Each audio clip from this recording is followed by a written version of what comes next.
because you don't really have those stable relationships, you can also experience a lot of instability in your career or in your jobs, your ability to make money as well, because being able to self-regulate, soothe yourself, or co-regulate, soothing yourself with others, you may not necessarily have that stable foundation.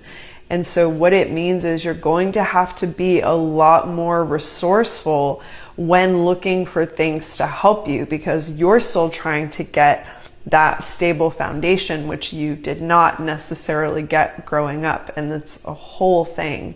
So what it means is you really need to learn how to take advantage of those things that will be the best and optimal use of your time and or of your financial resources, especially because those things may be limited, especially if you do happen to find yourself quite dysregulated. It really does affect your bandwidth for being able to make money and hold down jobs and all these different things. So when it comes to hiring a practitioner or a coach, that cost can add up really, really quickly. So if you do have things like health insurance, or you can get health insurance, or if you're a veteran, or if you qualify for a certain type of aid or a certain grant, it would be really, really good to look into that.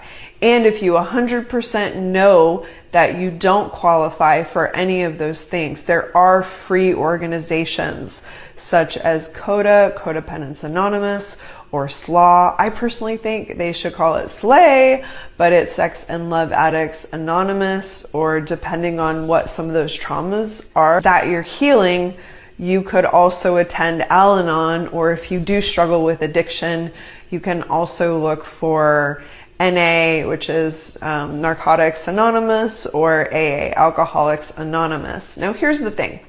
With an organization, with a meeting, or with a practitioner, you're always going to want to check it out and vet those places. You want to make sure that that's the right place for you, that you feel a certain mix of safety, comfortability, and ability to be vulnerable while still feeling supported and held. And sometimes this can be a bit of trial and error as you're healing your own relational stuff.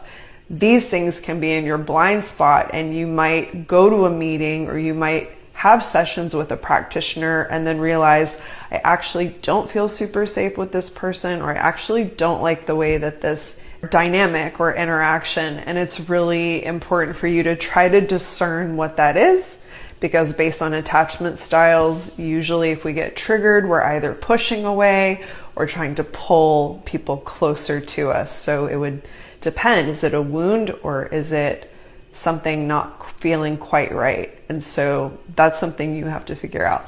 But something else I was going to mention, if you are looking to work with a practitioner or a therapist, I do highly recommend that they are versed in the following: that they are aware of codependence and what that is. Codependent relationships are these co-protective, co-addicted, enabling, unhealthy relationships that are based in unhealthy power dynamics.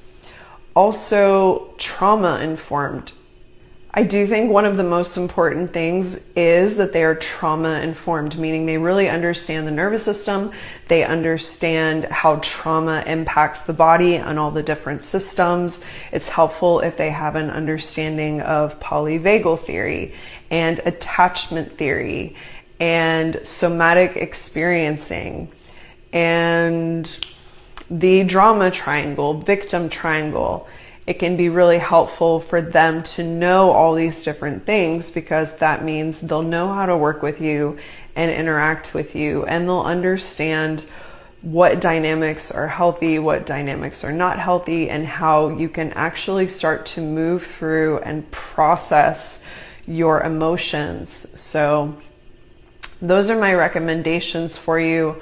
I really hope that this is helpful, and I really wish you the best of luck in terms of finding the right people for you on your healing journey. You may be with someone for a little bit of time. You might move from group to group, but it can all really serve your healing if you find that you're in the right place. It can be really nurturing.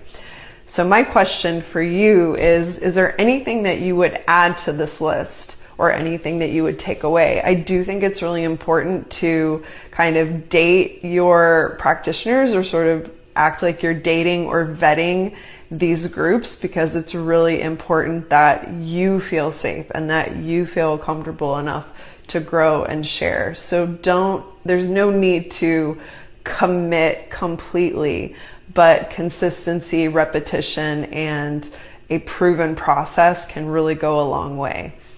So I hope this was helpful, and I look forward to seeing your comments.